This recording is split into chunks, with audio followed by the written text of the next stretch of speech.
inner voice, but never compulsion. Child learns to use will first. BD0552 from August 22, 1938, taken from book number 12. Everything done on earth will be judged according to the degree of love that dominates the person at the time it is carried out. And the reward will also be measured according to this.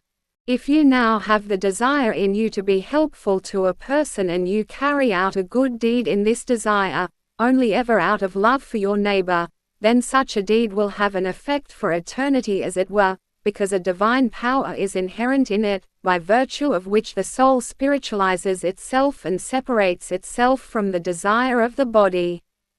Although it still dwells in its shell, it has nevertheless moved considerably closer to the divine spirit and can now be strengthened by the divine grace which overflows into the heart capable of love.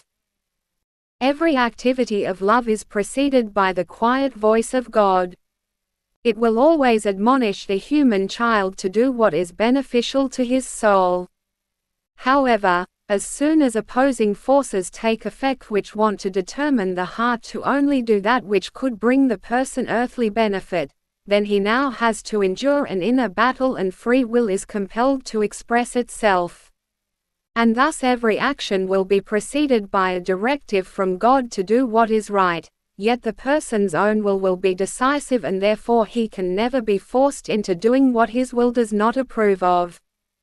He therefore learns to use his will far sooner than he hears the divine voice within himself and will therefore also be responsible for his actions.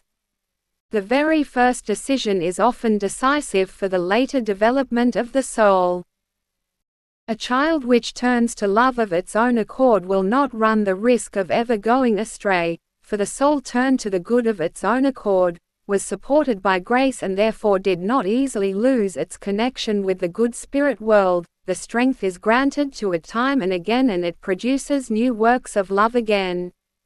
Whereas a being which only nourishes self-love within itself will seek every advantage for its body but creates a bad state for the soul because it lets it starve, and without divine grace it hardly becomes aware of its actual purpose and therefore its activity of love is truly very small.